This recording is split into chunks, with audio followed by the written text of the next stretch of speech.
What's going on, everyone? We're back for another live edition of the Bleed Los podcast post-game show. The Dodgers drop game five to the Blue Jays. We are down 3-2 in the series. We're going to start preparing the five stages of grief. Here tonight, we've got Anthony and producer Roger behind the scenes at Dodger Stadium getting all of the post-game footage. As you know, I am Drea. Before we get into it all, we want to make sure to tell you about DodgersBeat.com. Stay up to date and in the know with all of the latest and most comprehensive coverage of the LA Dodgers. It is your one stop for articles, interviews, contests, merch, and more. Never miss a beat and check out DodgersBeat.com. Okay, Anthony, sound the alarm. We're down to the elimination game on Friday. Are we cooked? Yeah, I hate to say it, but the better team looks like it's the team from Canada, the Toronto Blue Jays. It's just the one thing that has me most upset, it's not even just like the results. The results are what it are at this point, but the lack of heart, the lack of trying, the body language. Like it's the World Series and we're out there treating it like it's a regular game in June. I look at the other side, I look at the Toronto Blue Jays, and I see them willing to die out there for anything, willing to run out bases, willing to sacrifice their bodies for their teammates. And I look at our side and I just see a lot of moping, a lot of drowsy, a lot of sad faces. Just like the lack of heart and compete is what really pisses me off at this point, is that they're just not showing any heart. They're just it's come down to this basically. I felt like anyone could have gone out there and basically done what they did today, and just not show up at all. A lot of people, if you don't show up to work, you get fired, and a lot of people take that for granted. And I think a lot of these guys are going to start taking that for granted very soon. I think there might be a lot of changes coming in the off season, especially if we're dwindling down the time clock here to our inevitable doomsday, which I think is going to happen. But a lot of those guys have to look themselves in the mirrors and kind of like Mhm. come full circle with like the performances they've been putting up this postseason. It's not even just the World Series alone. This postseason, continuously together as an offense, has been just atrocious. It is atrocious. And normally I'm very positive. I'm always like, okay, we'll get him tomorrow. And right at the top of the game, I'm like, no, this is not it. This is not the Los Angeles Dodgers. I'm a diehard. I go all in for my boys in blue, and I am so disappointed with the product that's on the field. It's not what we need to be giving to the fans. It's not what they need to be giving to each other. So I'm pretty upset, but we're gonna let it out. Let us know in the chat what you think. We already seen some comments. There is no heart. Nando 390, yeah, no heart. It is BS. They're awful. Season's over. I mean, I hate to call a season before it's over, but it feels over. Yeah, anything can happen. It's baseball, but I mean, we're going back to Toronto. And Anthony, does this end on Friday? What do you think?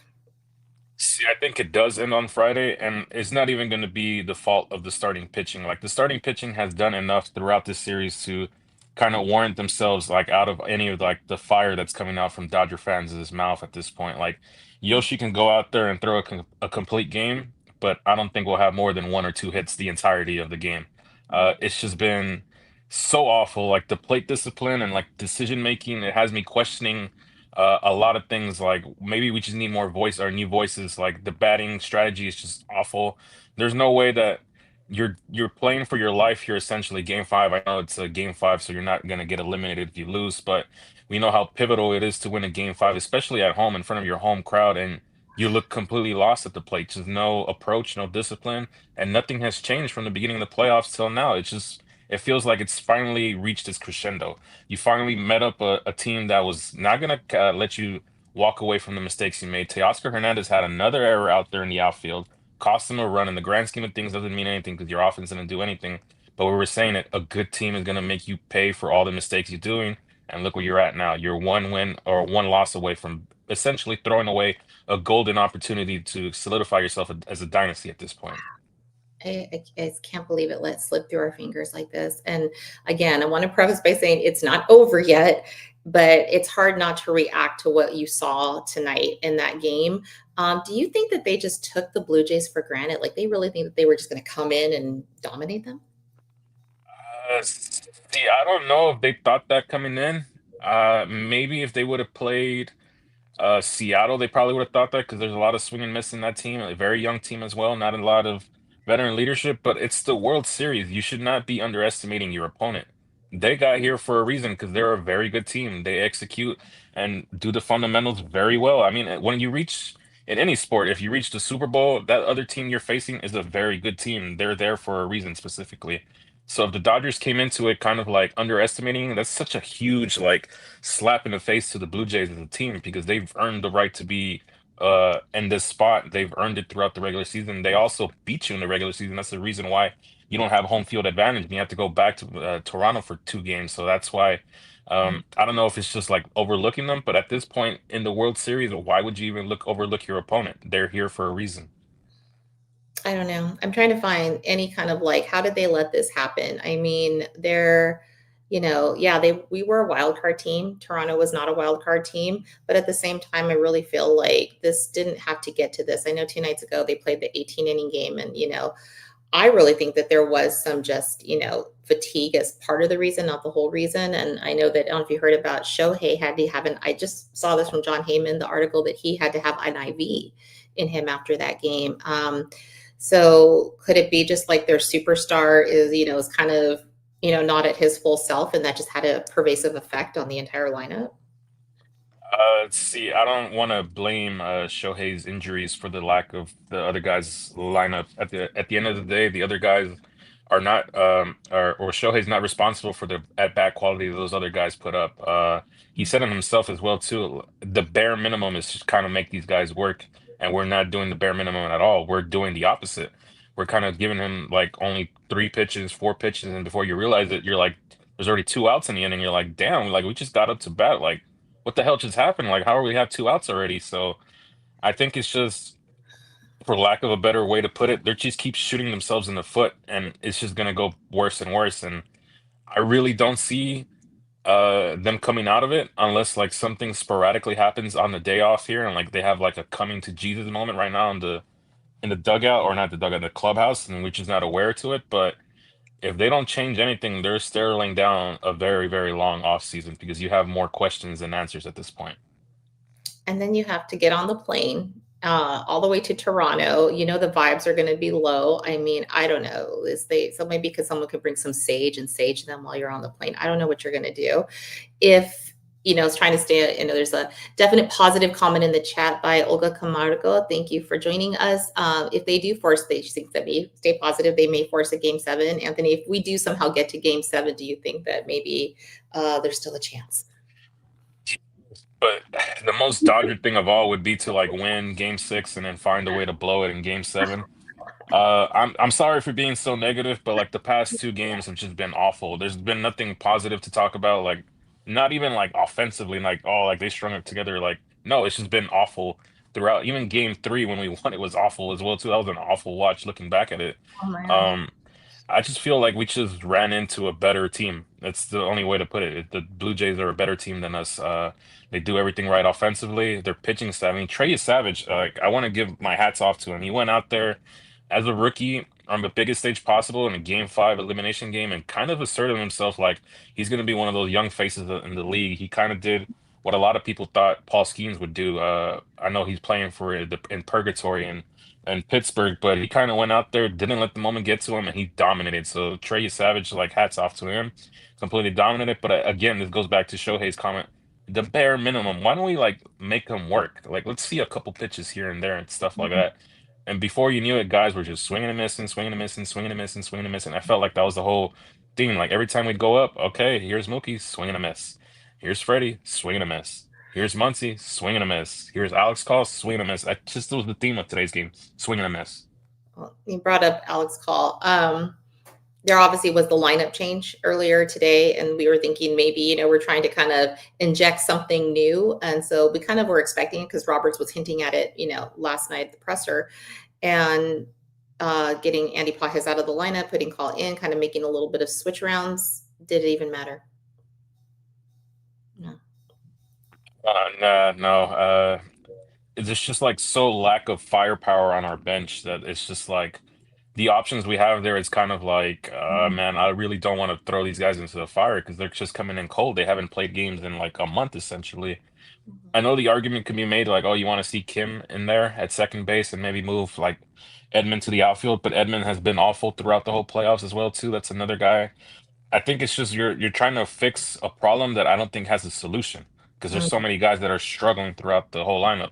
If it was just like one guy, if it was just Andy Pages, like okay, like let's try something here, but he's not the sole reason you're losing this playoffs or this World Series. There's various other guys throughout that lineup that are struggling. Kike had a home run today, but before that, he's been very bad. Muncy looks completely lost at the plate.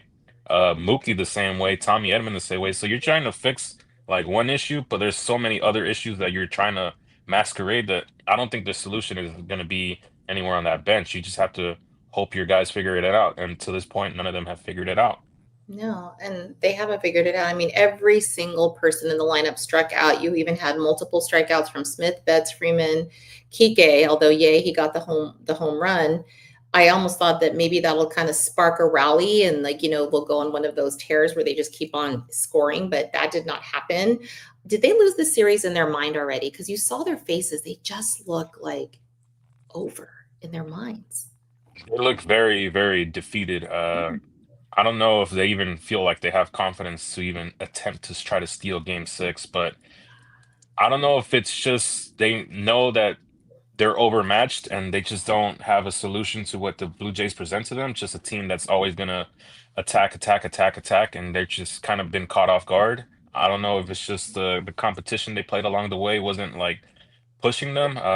But I think it's just they finally met their match. They've met a team that's very, very good.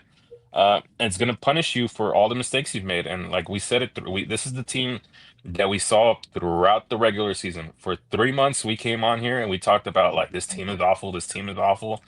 Like they're swinging and missing, making errors, making lack of judgment, and it's finally all come back to the Unfortunately, it's the World Series. We're now on a global stage, so everyone's seeing like how awful it's been. But like for a lot of Dodger fans, this isn't new. Like this is the team we saw for 3 months. Yeah. For 3 month stretch there, we were like, man, is this team even gonna make the playoffs? Are they even gonna win the division?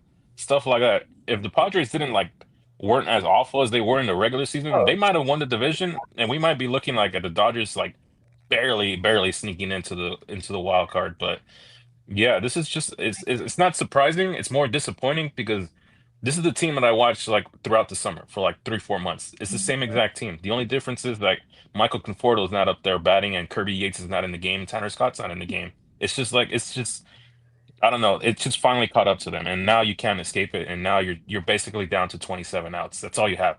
27 outs to try to get a win. oh my God, 27 outs and then heartbreak. Should we have, I mean, I don't even know at this point, should Tanner Scott and Michael Conforto be given a chance? Could they have made a difference? I mean, maybe. Thought about it the other day, and I'm like, no, it just would have been the same thing because they were just awful throughout the whole season. And I just, yeah, it's we're looking for the answer, and I think the answer is just staring us very like blankly in the face, but we just don't want to admit it. We don't want to admit that we're I think we're just destined to lose this matchup. I think is the answer is like very clearly just staring me in the face, but I don't want to like accept it. And like my delusion is kind of like looking at me like, no, no, they can win game six, they can win game six. But like my head is kind of telling me like, well, no, they've looked awful throughout, and we got lucky we even won game three. But actually, one of the comments here I feel is right here, DD444. I feel like a repeat of the 2018 World Series. Yes, this is essentially we're just reliving the Exactly. 2018 World Series. We got lucky we even won that game in the World Series against Boston. But you saw what happened. We met up with a team that had a game plan. We're gonna execute the game plan, and they weren't gonna beat themselves. And look what happened now. We just I hate to say it, but like I'm staring at the answer. Like I have the answer to the test, but I don't want to go down that route. I'm like the delusion and like them winning game six is still like very actively in my head, but I can see the answer right there. I can see my destiny, and I'm like, it's up to at the end of the day, it's up to them. It's up to them. Like Yeah, me and you can't affect the outcome of a ball game. no. We're sitting at our home watching the game. Like they're not gonna be. We're not gonna like we have no power or influence on what happens and stuff like that. At the end of the day, it's up to those guys that put on the Dodger uniform and go out there and like fight for the city and fight for themselves. Because right now you're getting your ass whooped. You're like you're essentially you were the big bad bully, and now like the little guy has fought back, and you're on the brink of like crying and running to the principal's office essentially. I mean, is there even an adjective to describe this other than embarrassing? Because this feels like so embarrassing right now. It's embarrassing. It's pathetic. It's like you should like have your held your head in shame. And it's not even like fans for myself. Like I'm not the one that's out there playing. I'm like I can't influence the game from like sitting on my sofa and watching the game and like tweeting and doom posting and all that. But like the players in our dugout should be embarrassed and should be ashamed. You're the defending world champions and you're No. not playing like it. You look like a team that was put together in like a Sunday league, like a beer league team. Like that's just how awful it's looked like the past 3, 4 days. Um, as defending world champions, if you go out there and you compete and you fight and you still lose, all right, so be it. At least you fought hard, you competed, you at least tried. But hey, that other team was better than you. Like, all right, hats off to you. But just the lack of heart, the lack of compete, the moping. That's what pisses me off the most. It's just like you're not even trying. You're like, yeah, they're a really good team. Like, go up there and match their energy and try to win this game. But like, as soon as you go down 3 runs, you already see the heads dropping. Like, oh boy, like here we go again, essentially. So I think it's at the end of the day, it's the players. The players are the ones who are out there playing. It's not us. The fans, like, yeah, we can talk about all this and that, but if they're not showing any heart, how do you expect the fans that paid all that money to like cheer you on and stuff like that? If you're down 2-0 at the start of the first inning, and Blake Snell did get ambushed on those 2 fastballs, but talking back to Game 4, the energy is just so low because they get this so. You see how the offense is approached, and you're like, well, what's there to cheer about? Like these guys are going up there, and before you know it, the Blue Jays are back to at bat, but. Yeah, at the end of the day, it ends up being the Dodger players. The Dodger players are responsible for their own like mishaps and misfortunes. No one's gonna feel sorry for them. I certainly don't feel sorry for them. It sucks that we're in this situation, but they have the opportunity to prove me wrong and win Game 6. Yeah, prove us wrong. I mean, I would love nothing more than to be really wrong because I'm really just so disappointed in uh, just what we've been talking about this every single week, almost every day this month. We come on here and we just like follow the team, and we really do nitpick. And they're a fabulous team overall, but this month has not shown what we needed to see as Dodger fans to take us down this journey, defending world champs, to come out like this and to let it flame out like this is just it's a slap in the face, and it's insulting to us, and they really do need to get it together. But yeah, I mean, think about back to that Tokyo series. Think about back to the time when we were just kind of getting ready for the season. We were thought to be the team that was probably going to go over 120 wins. Talking about they were probably going to have beat the franchise record for most wins. We're going to run away with another title. We're bad for baseball. This is just so the opposite of that. I mean, how do you go from that to this? I don't know. Yeah, the same way. I don't know.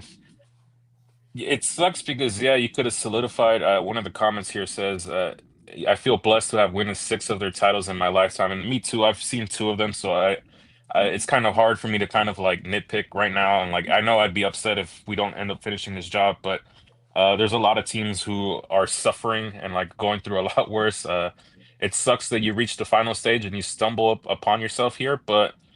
Yeah, I just the only way to fix it is just effort. And you just if you play hard, some good things will happen for you. That's what ended up happening last year when we played the Yankees. I always just felt like, yeah, just go out there and play hard. You know what? If they end up beating us, they end up beating us. But as long as you play hard and you give your 100% effort, you'll be fine. But yeah, I think it's just I don't know. It's just it's the team that we saw throughout the regular season, even in the Tokyo series. I don't know if it was just like it's finally just caught up to them. All these games just finally caught up to them in the wrong time. The Yeah. bats went cold, and it's just nothing else we can do. But I hope they figure it out Game 6. But I don't know. I feel like I just have a lot more questions, and I need more answers. But I feel like I said it again. We're staring down the barrel of what the answer is, but I don't want to accept it yet. I don't accept it either, but I feel like maybe it really, when you just feel like it's your year. I think I felt that way when we were playing the Yankees last year. I really felt like there was that thing. I don't know if you felt it too, but it's like you kind of almost have a gut feeling like this is coming, like we're going to win. I don't feel that right now. I want to be wrong, but it's almost like this is feeling like it's not our year. I don't know if you feel that way too. This doesn't feel like it. So there's been I felt it was our year in 2017 Yeah. and It But then was. that ended up happening like a few years later. It came out to light what ended up happening. Mhm. 2018 for sure. I felt like we got lucky to even make the World Series that year. Brewers took us to 7 games, and you saw what ended up happening there against the Red Sox. Basically, got just taken to the woodshop. 2020, I did feel like it was our year. I know we went down 3-1 against the Braves, but I still felt like that team was very good. Yeah. And they proved it. They ended up coming back and beating the Braves and then beating the Rays later on in that World Series. Last year, for sure, I thought after the Freeman walk-off homer, I thought that was like solidified. Like, yeah, this is definitely like we're gonna win this World Series. Like, I didn't care what ended up happening next. Even after they blew up Game 4, it was a punt in my mind. I'm like, yeah, we're still up 3-1. I knew this was going to be our year regardless. And this year, I Mm. foolishly allowed myself to believe it was our year. After we got hot and we beat the Reds, I'm like, damn, the offense kind of looks like it clicked. And then we went into Philadelphia, and I was very nervous in that Philadelphia series, but we took 2 games out in Philadelphia. I'm like, damn, I think these guys might have actually figured it out, only to be slapped in the face when we got here to the World Series. So I foolishly hand up.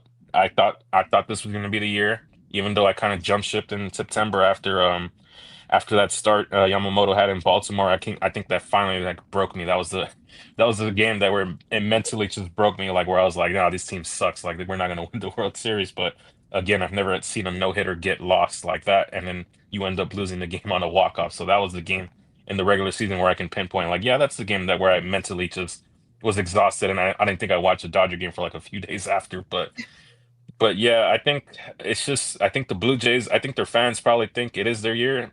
And again, I don't want to admit it, but again, I'm gonna reference it again, staring right at the answer, but I'm not gonna admit it because I'm delusional. I think we might win Game 6, but yeah, it's just one of those things where it's like it's a team of destiny kind of feel. I think last year was a team of destiny, and this year does not feel like it's a team of destiny.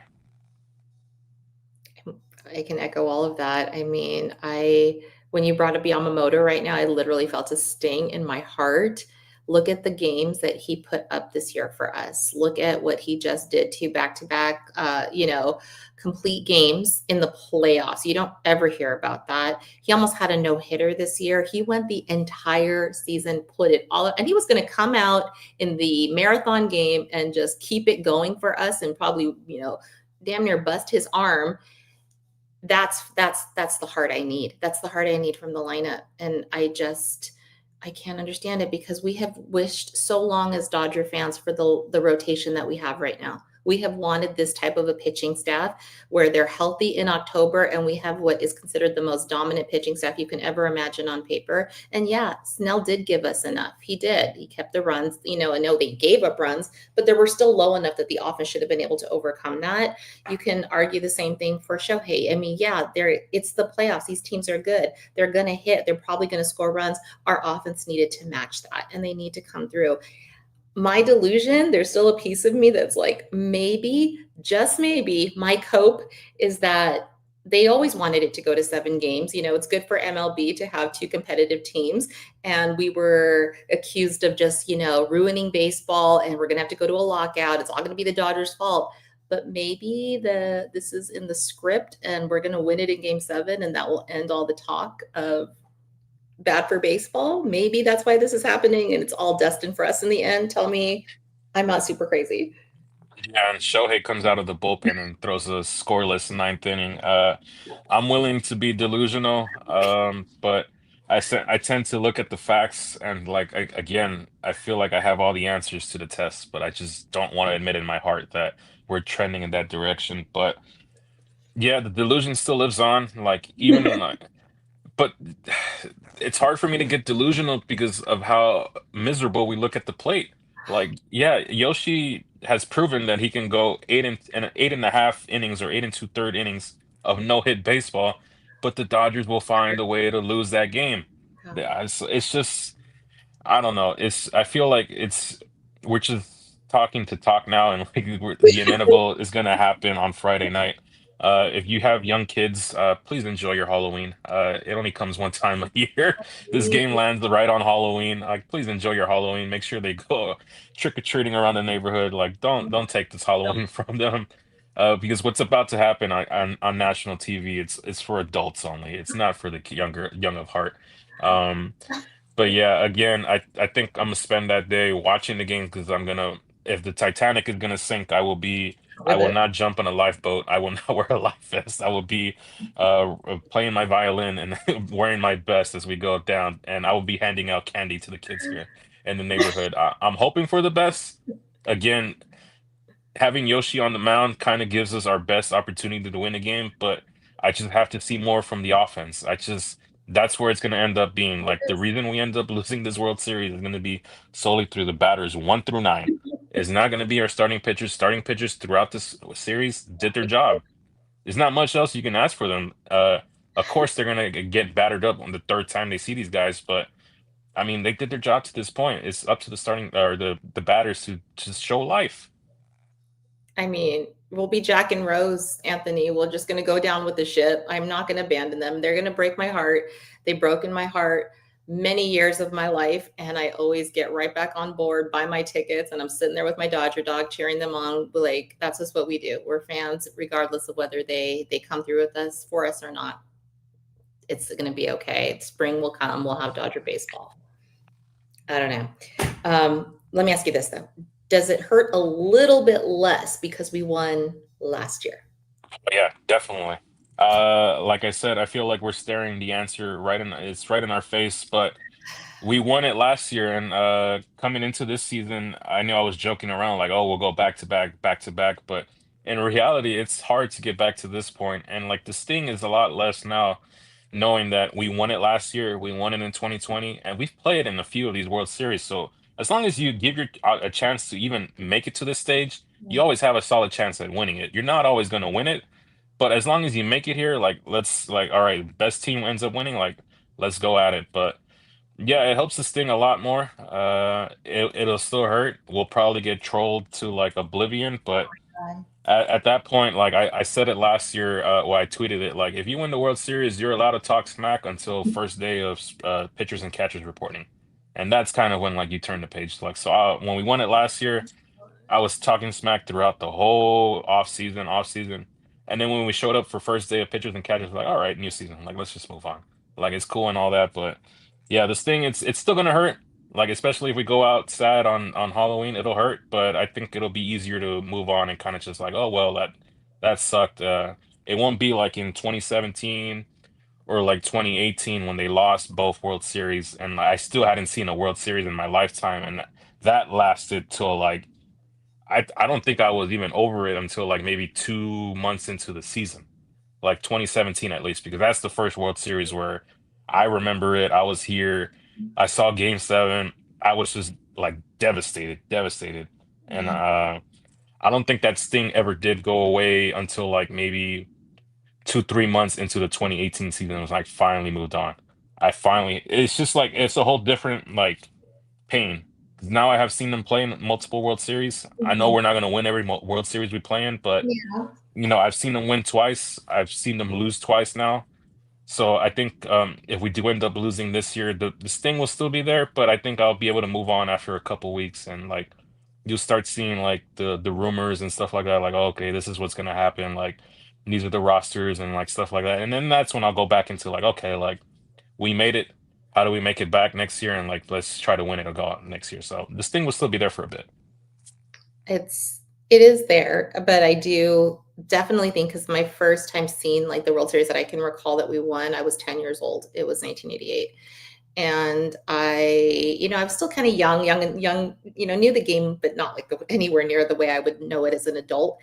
And I remember just seeing the joy in the people around me, like, watching how happy they were that we actually had that World Series. And then to go my entire life, my adult life, practically till we saw that again. And then when we finally get one, it's called the Mickey Mouse ring. And I feel like that kind of didn't let us, because of COVID, fully feel like, although I fully think it's a real ring and I treated it like a real ring, we didn't get the parade. We didn't get the parade until last year. And so my entire life, I feel like we finally got a taste of it. And while I'm so grateful because some fan bases don't get that, I really felt like to have a chance at the back to back would have been such icing on the cake. And what gets me is that it's Kershaw's last year. I mean, if I might have been able to handle next year, it's like, okay, you're not going to win like, year after year after year. You probably shouldn't, just to kind of like, yeah, other fan bases do deserve it too. But I really thought the whatever Kershaw's last year is, it is this year. He announced it. I wanted him to get that ring on his last year. I have been thinking about that for so long. And it's going to kill me that it ends in heartbreak because he actually participated this year. Last year or last round, he said at the rally, I didn't have anything to do with this, even though he felt like it was the greatest, feeling of his life. He said, I really wanted him to feel like he contributed and the ring came from that. And well, it's not over yet. I feel like that's what's going to break my heart the most about this. But yeah, I'm already seeing like the choking comments on social media. And are we going to get teased for a whole year and be called chokers? It's funny because like I think people like have quick memory and forget that we won it last year. Like, yeah, the choking narrative would have been funny if we had got to the World Series last year and lost. That would have been like even more like, well, damn, like you do really only have the 2020 championship. But I don't know. At this point, like people can make their own comments and stuff like that. Whatever makes them happy, whatever makes them sleep better at night. But like, I always have fond memories of that 24 season, that 2020 season as well too. Even though it was a kind of weird one, but like I felt like it was such an important one because a lot of people went through like a lot of personal challenges throughout 2020. Not even with like sports in general, just like outside their own personal lives. A Mhm. lot of loss that year, so that 2021 is always special. 24 is special as well too because it's the first real one where I got to celebrate. I was at the stadium. You could every time I try to remember that day, every Dodger fan that I saw was just smiling from ear to ear. I don't think there was tears, but happy tears. A Mhm. lot of people like hugging, like complete strangers, but Dodger fans come in all shapes and sizes.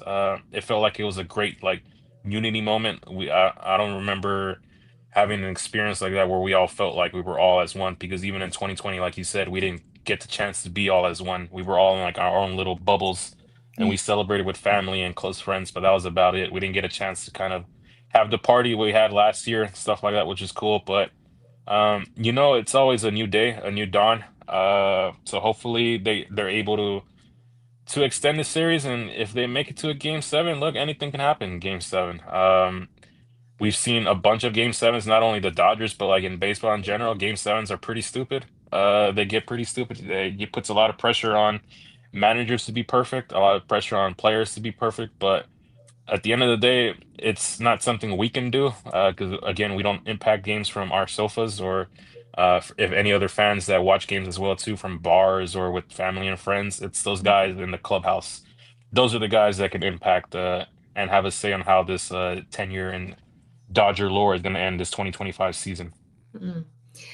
Yeah, and I think like kind of just as you were talking right now, I was thinking about the 2020 season, and although it was kind of like made to be diminished by so many people, that at that time I had one living grandparent who was still around, and I just remember even though we were all kind of trapped in our houses, I really had spent that time bonding extra closely with my family when we were just kind of before that, you know, out and about, like ships passing in the night. And I really feel like it helped me focus on what matters the most. And I have these memories of us being so happy and together, almost felt like a kid again.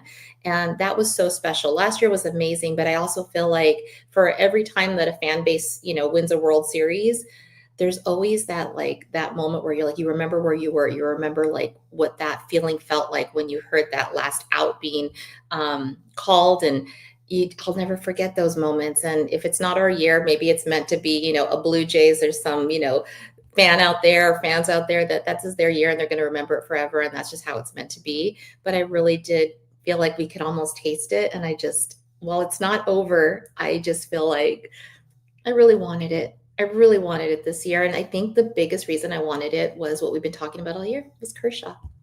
Yeah, to celebrate with us and our family. Is that gonna be kind of the sting for you too? I don't know. Like, what's the biggest disappointment at the end of this if we don't come out on top?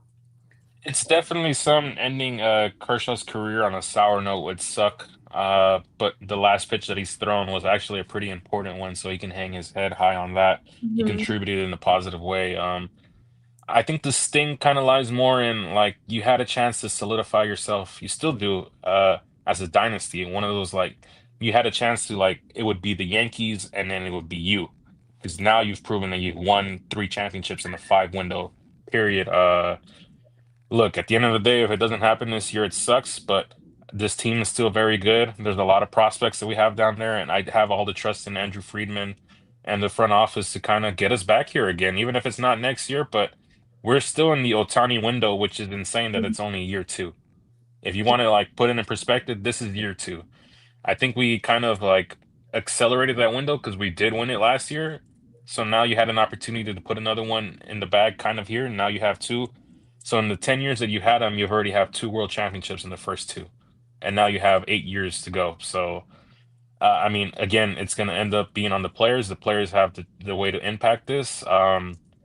But yeah, it would be very, this thing would be like you had a chance to solidify yourself kind of with the Lakers. The Lakers Oh have yeah. been known of winning back to back, even when I was a young whippersnapper. I don't remember Kobe and Shaq. The earliest memory I have is '04. But they solidified themselves as a dynasty because they won 3 in a row and they dominated throughout that run. So you had a golden opportunity here. You still do because they still can win 2 games. Like we've seen them win 2 games before. It just feels like the way it's trending is just awful. But you had the chance to very solidify yourself with like LA royalty. Like we would have put you in like talks with like some of the top talent that we have here in LA, and that's saying a lot because a lot of stars have come through Los Angeles throughout the years. But again, it's up to them if they want to be remembered as a dynasty or it's just a run-of-the-mill team that got hot in 2024. Yeah, we were really writing the eulogy tonight. We have to check ourselves. I think we think that it's probably not going to happen, but it could happen still. But I think we're just doing what most people do when they see like inevitable heartbreak. We're trying to put up the walls and protect ourselves from what could come. But yeah, you did mention the window. Do you think we'll see one with the Shohei Mookie Freddie window? Because they're getting older too. Yeah, see. I've pivoted to the Otani window, and I'm actually gonna throw the Yoshi window in there too. Because he signed for 13 years, and if this is year two of Yoshi, I am very excited to see what we got going down the line. So I think, yeah, the window is unfortunately closed for some of our players. Kershaw's window is done after this season. But a lot of the guys on our roster as well too are getting very old, and like we've said it, we love our guys. Like you've brought so many great memories for us, but these guys in the front office will not care like for what you did. They're gonna look to try to win multiple more championships. Like we had to say goodbye to a lot of good players before. Justin Turner, Cody Bellinger, Corey Seager, Jock Peterson, just to name a few that come off the top of my mind. They'll make moves based on decision making, like how do we set up well, like 2, 3 years from now, not for the immediate future. So that's why I say, like, if you had a chance to like solidify yourself and finish off the job here, it would have made those decisions a lot more easier. Because now you're like, well, we did win. I'll use, I don't know, Max Muncy, for example. He's a 2-time world champion now. He would have been 3rd-time world champion. It would have been a lot easier to kind of like say like, look, we love you, you're one of our guys, but we have to look for the future and stuff like that, like and make hard decisions. But yeah, again, I do think we have to get younger. The window for me is actually I'm gonna throw another guy into there, Roki. I think Roki's in that window too, just because of his age. Um, so we're basically in the Otani, Yoshi, and Roki window. Those are 3 guys that are very key pieces for us. I consider ourselves our cornerstones, kind Mhm. of, just by the uniqueness. 2 pitch, well, 3 pitchers actually, because Shohei pitches, but the unique ability of what Shohei Otani can do, it'll always give you a chance to compete and be one of the best teams. But Yeah. you just have to figure out a way to, once you get to this big stage, to not have stage fright. And a lot of these guys, unfortunately, got stage fright at the wrong time. That's exactly what happened. I mean, you couldn't have said it any better. And I was gonna shout out to Harold Smith in the chat. I just saw a comment about our bullpen. It's gonna look very different in 26. We're gonna get Evan Phillips and Kyle Hurt back. And is there any players that you're like, this is who I want to see not a part of our bullpen or roster? Yeah, I think we'll have like a more breakdown episode if this eventual disaster ends up happening. But in the bullpen, at least the first few names that came to mind. Where well, he's a free agent at the end of the year. Kirby Yates, he's done. Mhm. Uh, Anthony Banda as well too. Like I know, like all I had I kind of crashed out on him because like a lot of people like him because of his looks and like the way he's tattoos, but like please look at the numbers and like look at the games and actually watch him play. Like, yeah, he's a good player. Like he had a good like little stretch here with us, but like he's been awful throughout the playoffs. Like, please look at the numbers. Just don't get mesmerized by the glasses and the tattoos and all that. Like, watch the game, please. Um, Blake Trinan is also another one. I think he signed on for 2 more years.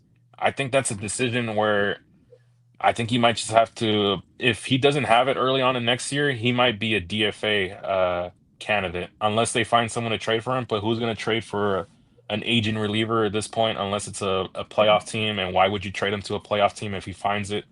That's something that you don't want to face down the line. So he's kind of like I have him on a short leash. I got to see what he looks like next season. If he's still awful throughout the first like couple months, then yeah, DFA is very possible. But a lot of these guys, like Evan Phillips, I think has been a very big piece in this bullpen that we've missed. He Mhm. was kind of that glue guy that kind of got us to our high leverage guys because he was also a high leverage, but he can also come in middle relief. And Kyle hurt too. It sucked that he got hurt, unfortunately. So I'm actually looking forward to see what he has. I don't think they were ever going to risk him in the World Series. I know he was brought up in the taxi squad, but I think that was kind of just more to get some look in and like some work in stuff like that. So I'm actually excited to see where he's at the start of spring training. And then you have to look inward as well too. We have a lot of guys coming back from injury. You have Gavin Stone. You got to see what he looks like. River Right. Ryan as the other guy that I'm kind of impressed with. Yeah. And you got to make decisions on guys like Tony Gonsolin. Bobby Miller, whether they end up being with the organization or just non-tendered and stuff like that. So you do have a lot of options coming back. You also have Gratterall. I know he's kind of wild as well too, but I feel like he's also one of those key dogs in the bullpen that's been he missed the whole year this year, so I want to see where he's at start spring training next year. But it's it sucks that it's gonna I feel like we're staring like again, I'm referencing it, we're staring at the answer, but there's also stuff to be excited about in the future next year because you have a lot of young key pieces coming back and you also have a lot of decisions to make, but you also are reading a lot of the articles and a lot of stuff. You're also I think they're going to be very active in the free agency period. I think they will be very aggressive too, trying to fix any of these holes they have. And I think what's ending up happening as well too, the lack of options off the bench is starting to bite them in the butt a little bit. Because you look at our bench, like yeah, we have bench pieces, but they're more like specialists at this point. Like Kim is kind of like a speed specialist, Justin Dean defensive speed specialist. Like the only guys that are getting real at bats are like Alex Call and like Miguel Rojas, just like drop a bunt and stuff like that. But yeah, I think there's going to be a lot more key pieces going forward. We'll see where they're at, but hopefully, hopefully they win 2 games here. I hate to be all doom and gloom, but like you never know, they can get hot and win 2 games. That's all we're asking, but they have to win Game 6 on Friday. Yeah, get us to Saturday. Okay, good. Yeah, you sound just like my cousin regarding Banda. He's not having it every time he sees the girls. There's the Selena song and the Bitty Bitty Bom Bom, and yeah, I don't have anything against the guy personally, but I'm not one of the girls that's like like fanning myself over him. I want to see numbers, but just I'm like all about I want product. Unless it's Kike, I can fan myself over, but the rest of them, I want to see production over looks. So definitely going to see some changes, but I want to just kind of get your take on if this does go south after Saturday, will coaching heads roll? I think so.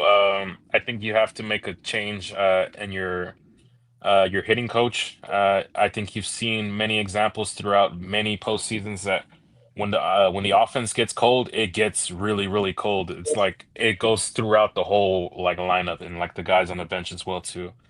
So ideally, yeah, I would like a new hitting coach. I would also like I love Dino Evil, but I think it might be time for a new third base coach as well too, because some of the sends, and I always feel like it's Freddie Freeman for whatever reason. He sets up Freddie Freeman in these bad situations where he ends up getting thrown out at home. But there's been various situations in this playoffs as well too, like in Milwaukee where You had that weird play in the outfield where like he caught it, didn't catch it, hit the wall kind of deal. Right, right. And it kind of ended up costing us some runs there. Freddie Freeman got thrown out of the plate here. You've had a lot of decisions as well too in the regular season. I don't know. Maybe it is time just for like a reset, like coaching wise. I think Dave is safe for me. I know a lot of people are asking for his head, but I feel like Well, they've been asking for his head ever since he got hired. Uh, for, but for me, he's safe. Like if I were to do anything else, Mark Pryor as well, safe as well. Bob Guerin, I think is safe as well. I think mhm. it's just those two like positions where I'm like, yeah, I kind of would like to upgrade there in those areas. A lot of Blue Jays fans have been tweeting as well too. Like the Blue Jays offense sucked last year. They got a new hitting coach, and look where they're at now. So maybe it's just time for new voices and new teachings and stuff like that. There will be. I mean, one way or another, whether we win or not. I mean, even I think he did. Danny Lehman. I think he was like going to be in talks for the what was it the Braves manager position, I possibly. think it was the Braves, but yeah, he's in talks. We also do get poached a lot. A lot you'll see, and the Yeah, Blue Jays are going to go through this as well too. Like a lot of these guys are going to be coaches for your team, but if you end up winning it at all, they'll more than likely get interviews, and if those teams, respective teams, like them, they'll end up getting the job. So, we'll see where we're at. But yeah, ideally, new hitting coach and maybe a new third base coach. But other than that, for me, I know a lot of guys are going to blame Dave, but I mean, he's been dealt what he's had, so I mean, Dave is safe for me. Like I said it, I tweeted it before. The only way Dave loses his job is if he says himself like I'm retiring or like I just yeah. don't want to do this anymore. It's too draining and stuff like that, and that's fine by me. So we'll see where we're at in the off season. No, you're right. Like we do get poached too, but look at how Clayton McCullough, we had him on our first base last year, and he went to was it the Marlins, and they did relatively well under him. I mean, they're not quite ready for the playoffs or anytime soon, but I think he's building something over there because there's something about the Dodgers franchise that they have something that is just there's a piece of magic there that other teams would want. But I do think it's time. Maybe even JD Martinez, is he working? Can he get over here and maybe help us out? I don't know. It seemed to work for Mookie last year. I wouldn't mind. But do you think, let's just kind of inject a little bit of copium into this? Could there be a game 6 hero? If so, who do you think it could be for us? For me, Game Six hero would be Yoshi. Yoshi, if he were to go like another complete game or like 7, 8 innings strong and like no runs and stuff like that, he would have to be my hero. Because offensively, I feel like I don't know who to pick there, even if that were to happen. So I would think Yoshi would be the reason that we forced a Game 7. It'd be his performance alone. And then bring out Roki after. So he does what? Eight innings. Yeah, Maybe. right now, yeah, the only guy in the bullpen that I trust is Roki, unfortunately. I know Will Klein got the job done, but after 76 pitches, I'm kind of afraid to like throw him right back out there to see how he even feels and stuff like that. But the trust tree for me in the bullpen is essentially just Roki, Sasaki, and I don't know. Robleski's look pretty good, and like Emmett Sheehan's look pretty good, but I wouldn't trust him like in high leverage. Maybe for like an inning to bridge the gap. If it's like if Yoshi goes six and I need someone to get me 3 outs in the seventh, that's where I kind of throw those guys. But you're asking a lot for young players to kind of meet the challenge there, and especially on the road on in hostile territory. So yeah, it's looking bleak, the options in the bullpen. But if you do force a Game 7, I mean, all hands on deck basically at that point. So this is what's going to happen if we're living in my alternate universe. So we have Yamamoto finish with Roki, game 6, we win. Offense wakes up, just does just enough. We're now in game 7. All hands on deck. If it had to be a closer to close out those last three where we just have to get, either Kershaw or Otani, if we win the World Series, who's going to be the last person on the mound? I think it's going to be Otani. I think they're going to favor the velocity and stuff like that. And he's done it before. I know World Baseball Classic, Yeah. different scenario, but no bigger pressure than performing for your country and like solidifying yourself as one of the best players in baseball against Mike Trout in that scenario. So if it comes to it and we find ourselves in Game 7 and for however way we find ourselves up late in that game and we need just 3 outs, I would turn my head to Shohei and like I tell him like, look, man. whatever happens, happens. Like we're putting our trust in you, and like just go out there and be yourself. Basically, I know it'd probably be, if my math is correct, I think that's like 4 days rest. So, but at that point, I think he's just going based off adrenaline, a chance Yeah. to win a world championship, and just needing 3 outs to kind of get the job done. If you find yourself in a game seven and you're up by a lot of runs, by some miracle, the offense explodes in the next 2 days, and you're up like 10-1 in a game seven, that's when I give Kershaw the ball. And like I'd be like, look, man, we're up 10-1. It's the ninth inning of the World Series. Like, go out there and have fun, basically. Like, this is on you. We're up 10-1. Like, we have all the most trust in the world to get 3 outs, basically. So I think scenarios are a little bit different in a close game, in a game seven, a tighter ball game, Shohei. And if it's a blowout, by some miracle, the offense wakes up over the next 2 days and you're blowing them out, that's when I turn to Kershaw and I give him that moment. I'm like, here's your moment to kind of like ride off into the sunset. I mean, how bad would that break the Blue Jays if that happened at their field? It would be just Yeah, that it would be awful because I still have like flashbacks of game seven here in 2017 where we blew it. And that game was over too, like after the third inning, which is we're lifeless after that. But I don't know. This is just like in La La Land and Delusional Land that where like I picture them being up 10-1 in game seven on the road, off Max Scherzer, who would probably be on the bump in that game as well too, right. in game seven. So I don't know. Delusion world is very popular right now. I'm allowing myself to be delusional probably tomorrow, and then when we get closer to game time on Friday, I think that's when like the cold hard facts start to settle in. Like this is a very tall task we have in hand. Okay, so don't pick out the black outfit just yet for Friday. Just wait it out a little bit. Can I? Yeah, wait it out a little bit. Well, again, it's on Halloween, so like people might actually be wearing black anyway. So, uh, I can already picture like the like hundreds of like sad Dodger dads that are walking around listening to the game on their phone as their kids are trick or treating. Uh, I've No. seen that before. 2018, 2017 comes to mind.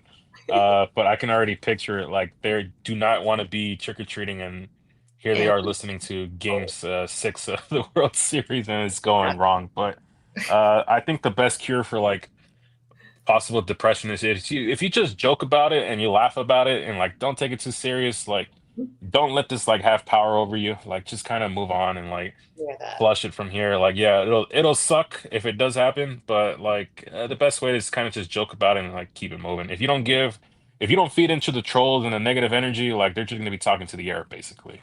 It's the people that kind of like take the rage bait and like reply back and snap back. Like, no, it's just like read it, laugh, and then like just keep going forward. Like the internet is non-existent. It's like the internet is just for people to get their opinions off, and like you don't necessarily have to go on there and read it. It's like it's not in your day-to-day life. Like I go in my day-to-day life and like a lot of people don't really care about baseball. They're not as invested as I am. Yeah. Like someone who likes to watch it as a kid until now. So I mean, you'll see like even if like something disappointing happens to your sports team, not necessarily like Dodgers. Like I've had disappointing Laker losses, disappointing Steeler losses and stuff like that. A lot of people don't care the next day because they're not fans of the team or not fans of the sport and stuff like that. So it's kind of easier to kind of just move forward with your life and be like, well, that sucked, but like I'm not gonna let it like affect my own personal life and like my standing with friends and family. I'm just gonna like, all right, let's suck, let's turn the page and let's move forward. But and baseball is the perfect sport for that because whatever happened today, you can just turn the page and move Wow. forward to Friday. I have been guilty of being a little too affected mentally by the Dodgers. I feel like it's, something that just I get overly invested. I smile right now, but I mean, if you see me sometimes during the game, I'm definitely going through the range of emotions. Some F bombs may drop here and there. So I'm going to need you in the next season, Anthony, to give me that speech a few times and to tell me that it's all going to be okay. Can you do that? Make sure we do that when we drop like a random series in May against the Pirates when they sweep us. And it's going to, That right? yeah, that random series like in Colorado where we just look awful and like the Rockies look like the world champions that day. But yeah, it used to take a lot of power over me, but now not so much anymore. Like yeah, I'm a completely different person than I am on screen. When I watch the game at home, I'm probably not the best person to watch a baseball game with, especially during the playoffs. I think during the regular season, I'm kind of more mellow. Like day to day, yeah, I get upset, but like it's such a long season where like whatever happens, I'm like, all right, we lost today, but let's move forward and just go to the next game. But in the playoffs, it does get ratcheted up a little bit. But yeah, hopefully better days ahead. Not gonna lie, talking to you and this podcast has definitely helped me kind of regulate my emotions because I know that I have to just, kind of lock it in and just kind of have our therapy sesh for those times when it's not going right. So it definitely has been helpful. But yeah, let's kind of just round things out. I wanted just to talk a little bit about as we close out the show about Shohei. There was, I don't know if you recall, there was a award that he was nominated for recently for the Player's Choice NL Most Valuable Player, but today it was announced that it went to Kyle Schwarber. And I kind of just had a brief thought. I wanted to kind of pick your brain about it. Do you think that there is Shohei fatigue in the voting, being that the numbers between Schwarber and Otani, it was pretty clear it was Otani, but this is a player's vote. So what do you think about that? Players vote. Yeah, there might be some fatigue. But Kyle Schwarber did also have a very, very good year. And these are all the players voting, right? Like not just like offensive guys. They're like, My understanding is because the Player's Choice Awards, I know there was other awards, but this one is voted by the players. So from what I understand, do we for the have like actual numbers or like just like he won? no, just he won. That's all. He was voted.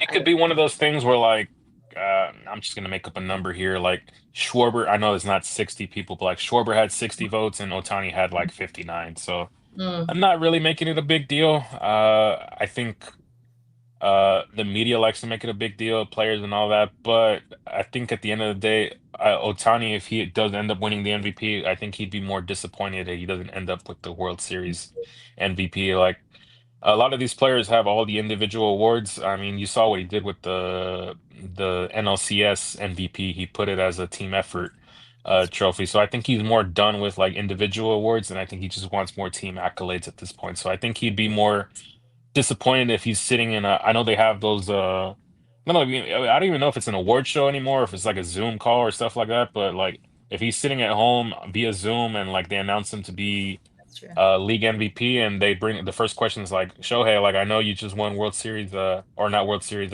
you just won the MVP, but like, how about the performance? If that, I think that would annoy him more. Like, yeah, like we ended up losing the World Series, and I'm here answering questions about a season that was very good, but the end goal was not achieved, which is ending up lifting the trophy at the very end. That's the Kobe mentality, though. It's in Shohei too. It's like nothing matters but the ultimate title and the championship. And I think that's what Shohei came to the states or came here into MLB for, right? Yeah, I think for young players, I think the individual accolades mean a lot. But once you get older and you start playing a lot of years in the league, and like Shohei, you end up in purgatory like in Anaheim with the Angels, and you end up having a lot of losing seasons after losing season after losing season. When you finally taste team success, you kind of want to keep tasting that team success, and you want to achieve more. Yep. At the end of the day, no one's going to care if you won seven MVPs if you've never played in the postseason. Mike Trout, I hate to bring him up because he's such a very good player and he's a Hall of Famer, but he's only played in one postseason in his career, and he's had a very lengthy career, and he's coming towards the end of it. So at the end of the day, he has all the individual accolades, but I think he would, even him himself would sacrifice some of those MVPs for one World Series. Because that's what people remember at the end of the day when they say like Shohei Ohtani, like, oh yeah, he won the World Series in 2024. Mhm. Clayton Kershaw, oh yeah, he won it in 2024 and 2020, stuff like that. You can't say a lot for like a lot of these other players who are very good players, and baseball is a team sport, so it's not all solely on him. But just having that on top of your head for the rest of your career and your rest of your life when you're brought up in like categories with other players and stuff like that. But there's that one glaring like thing missing from your resume, and it's like the World Series. So Nice. I think Shohei would be disappointed that he has to answer questions about potentially losing a World Series than him not winning the MVP. Yeah, that does sound very on brand for Shohei, but I like that you brought up Trout just like kind of briefly because I've always thought about him and he wasn't when he was in the World Baseball Classic, he told Mookie, I think they said it on Mookie's podcast last season, that he didn't know what that felt like, that intensity and that incredible, like, oh my God, this is so big. And he didn't have that feeling till that moment. And Mookie was kind of replying with kind of like, wow, he doesn't know what this feels like because he's been with the Angels. And not to knock the Angels, but knock the Angels, they really did him dirty in terms of like not giving him the things that he needed to be in a position to win. So happy that Shohei came to our side. But yeah, the Angels is just kind of like, it needs to be just kind of burned from the ground up and start over because that thing is just, I don't even know if we can even call it a legit franchise with all the mismanagement, but that's for another day. We have 4 or 5 months to talk all about that when there's no more baseball games. But yeah, I just want to get two things from you. What is your confidence level on 1 to 10? One being no way, 10 being like we're gonna win Game 6. What is your confidence level that we could do it now that we've talked this whole thing out? Oh man, it's still very low. It's like at a 5. Oh, I'm allowing myself to be delusional and like Yoshi has been our best starter all year. He's been our guy, he's been our ace, and even be at a level 5 right now, it's because of him solely, and it's no one else. Just him. He gives us a chance to at least make this interesting and force a game 7. would it break the internet if he had 3 complete games? It would. Yeah, it would. Again, it would be like the most impressive thing that I've probably ever seen. Because then that means he shut them down twice, and the way they operate, it's not easy for a pitcher to shut them down. So yeah, if he does it, like my hat's off to him. But yeah, right now I'm still like at a 5. I got to read more articles and stuff like that, and see where we're at. But right now I'm not allowing myself to get past 5. I was at a 3. You had higher than me. So I'm feeling, somewhat there. I'm trying to not give up hope completely, but I don't know. I'm going to come back on Friday. I won't be trick or treating. I will be, just watching my Dodgers and just hoping for the best. But hopefully, it doesn't start off with 2 back-to-back home runs against us, and we actually get something done on and not have an embarrassing showing on our last game, if that is our last game. So yeah, time to kind of close this up. We've been talking for over an hour, Anthony, but I think we needed the therapy session. For all of you who are joining us, thank you for watching. We've got pretty good numbers in here, and it's been a very active chat. But Anthony, what are your final thoughts as we close this out? Final thoughts. Enjoy the day off tomorrow, and enjoy Game 6. I hope it's not our last game. But if it is, let's go out there fighting. If we do end up losing, I would rather go out on our sword, uh, just fighting. I don't want another effort like tonight, basically. If they go out there and have another effort like that tonight, I think I'd be more pissed, just because we just laid down completely. But if we went out there and we fought to the bitter end, kept it competitive throughout, and I'd hold my head higher and be like, okay, we fought to the very end, we just met our match, basically. So it's basically just effort. That's my last word, effort. Just go out with a capital E for effort. If you are going to go out, we'll still be here talking about it after the game. But yeah, thank you again. A big thank you to everyone in the chat. I see the peace sign. Olga Camargo, thank you for joining us. Harold Smith. Yeah, it's all these people that have been just wonderful. I know you've come back from multiple shows. We have noticed, and we thank you a lot because it has been, a roller coaster of a month in October. But if you haven't yet, hit the like, hit the subscribe button, the bell notification, all the good stuff, because we are going to not only do get through this month, but we're going to definitely be here all off season for you, talking week in and week out Dodger baseball. But yes, definitely check out DodgersBeat.com for Cody Snavely and Steve Webb's articles. They are putting them out on the daily for you to get all caught up on all things Dodgers news. And don't forget to check out the Bleed Loss Network podcast for all the pregame and postgame episodes to make sure that you stay completely up to date, because no matter how this shakes out, there's still more Dodger baseball to play. It's not over yet, y'all. We're gonna, still have more to talk about on Friday, possibly into Saturday, and who knows, the craziest things can happen in baseball. That's baseball, so you never really know. But yeah, that's going to do it for us. So if you want to check out our handles, go ahead and find me, Drea, at Ravine Queen 1958. Go ahead and check out Anthony on X and Instagram at Anthony Acosta _. And until Friday, let's go Dodgers.